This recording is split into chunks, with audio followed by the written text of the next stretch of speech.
The Royal Society of New Zealand has awarded the Thomson Medal for Science Leadership to a top University of Otago staff member. Professor Richard Blaikie is the Deputy Vice-Chancellor of Research and Enterprise, and he joins us to discuss the award. Good evening and congratulations. Thank you, Rebecca. Tell us about the medal. The medal is one of a number of medals awarded annually by the Royal Society of New Zealand. This one is for contributions to organisation, support and application of science. It's named, actually has a Dunedin connection. It was named after George Thomson and his son James, who both served as presidents of the Royal Society in the late 19th and early 20th century. And tell us about the work that you've done that has earned you this medal. Well, before I took on my role at the University of Otago, I had 10 years in leadership in a National Centre of Research Excellence, the McDermott Institute for Advanced Materials and Nanotechnology.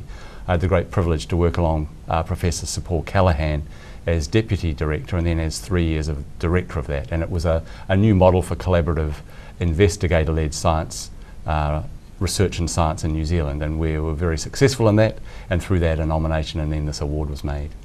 How will this award, this recognition help in your work in the future? Well, I'd like to think people would give me some respect for having received an award, but to be truthful, it's for past achievements.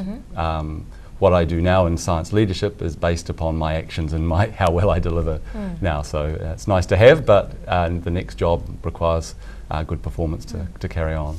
Does it reflect at all on what's been done by other university staff? Yes, I like to think so. Look, we've got a lot of need for leadership at the university, and we've got a really good example today in your news item, the Healthier Lives National Science Challenge being launched over a 10-year horizon, and Professor Jim Mann from the Department of Medicine has taken on a leadership role as the director of that. So over that 10-year period, he will have to demonstrate good leadership to get that national coordinated effort together. And at the end of that, I'm sure he would be very well recognised for that. How does the university rate in relation to science research? Look, we're up there. We are the most research-intensive university in New Zealand, as measured through a number of measures, both international citation measures and the Performance-Based Research Fund. So we attract a significant amount of funding. 20% of the PBRF funding comes to the University of Otago. So, as I said, we're right up there. How do you think the university can enhance its science program? Well, look, we would always argue that with more resources we can deliver more, and again the Minister's been in Dunedin today looking at what we do both in National Science Challenges, the lab in the box, and there is a National Statement of Science Investment that is looking to grow the amount of taxpayer investment in science. So with that, with the investment, we've got the capability to do more locally, regionally and nationally. Do you have an ultimate study goal? I've got my own research goals, but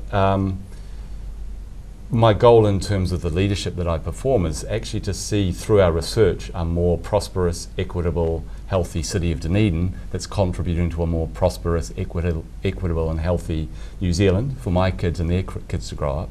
And look, again, in the words of Sir Paul Callaghan that I worked with for a long time, a place that talent wants to live, a talent magnet so that we can draw people in rather than educating bright young people and see them go off contributing in other parts of the world. And through that, we'll have a great place to be and to live.